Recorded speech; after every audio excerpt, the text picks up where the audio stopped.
Roman awoke in pain, the world muffled and strange. He remembered the leopard's attack, the flash of teeth, the crushing weight, the agony in his shoulder. Now, on a straw mat in his family's hut, every sound was painfully sharp, the hum of a bee, the footsteps of an ant. His dreams were no longer of village life, but of stalking prey, feeling the earth beneath his paws, seeing through golden, predatory eyes. He woke gasping, heart pounding, the scent of rain-soaked soil vivid in his mind. By day, his senses betrayed him.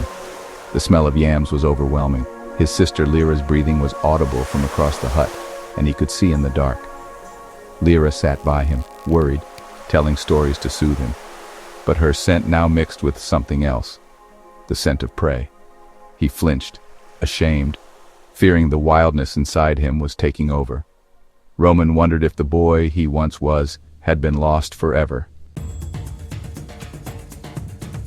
Roman's wounds healed, but the scars were not ordinary. Dark rosettes, like a leopard's spots, marked his skin, a constant reminder of the wildness within. He tried to hide them, but the village elders whispered, watching him with suspicion. Mama Abba, the wise shaman, intervened. She summoned Roman, gently revealing the spots on his shoulder. Her touch was soft, her gaze serious. "The blood has mixed," she said. "The leopard did not only take from you, it gave."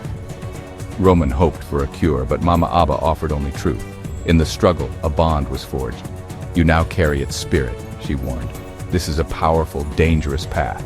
The spirit of the leopard was not a toy. If not honored, it would consume his humanity. Roman felt dread settle in his heart. He realized his life would never be the same.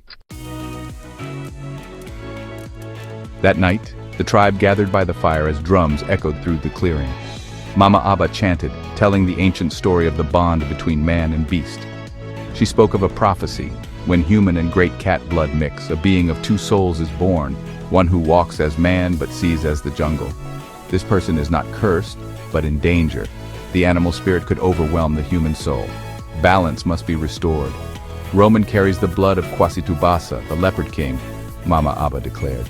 Only by seeking the leopard king's blessing could Roman find peace. "Go to his den," she instructed. "Face him as kin. Only then can your souls live in harmony." If he failed, he would be lost to the shadows forever. Mama Abba's prophecy weighed heavily on Roman. The idea of seeking out the leopard that nearly killed him filled him with terror. Yet deep inside, the wild spirit within him was curious, drawn to the jungle. He felt a pull toward Quasitubasa's territory, a sense of belonging he couldn't explain. Lyra found him, torn between fear and instinct. "I will go with you," she said, her voice steady. Roman protested, but Lyra was resolute. "You are my brother. You are not alone." Her courage gave him strength. He looked at his leopard-marked skin, realizing he was no longer just a village boy. He needed to understand what he was becoming. Fear remained, but a fragile purpose grew. He accepted Lyra's offer. The decision was made. At dawn, Roman and Lyra left the village, entering the dense, shadowy jungle. The air was thick, the path quickly lost to tangled vines and towering trees. Every sound made Roman tense, but Lyra pressed on, sharing stories of Quasitubasa, the wise, ancient king of the jungle. Roman's new senses became vital. He smelled water before hearing it, distinguished animal tracks, and saved them from a venomous snake. His instincts guided them, a silent bond with the wild. The journey was grueling, testing their courage and endurance. They crossed ravines, waded streams, always feeling the jungle's watchful presence. As they ventured deeper, the leopard spirit within Roman grew stronger. He walked between two worlds, knowing the journey's end would decide where he belonged. The wild was calling him home. After 2 days, they reached the legendary waterfall, the gateway to Quasitubasa's den. The roar of water was deafening, the mist cool and thick. Lyra could go no further. She pressed a river stone into Roman's hand, a token from home. "Show respect, do not show fear," she whispered. Roman waded into the cold pool, searching the rock face behind the falls. Panic rose as he found only slick stone, but then his senses caught a musky feline scent. He found a narrow ledge and slipped behind the waterfall into darkness.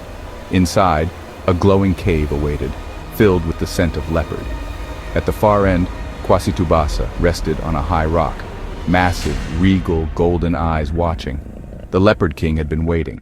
Roman's fate would be decided here. Time seemed to stop as Roman faced Quasitubasa. The Leopard King's gaze was deep, ancient, assessing the boy who carried his blood.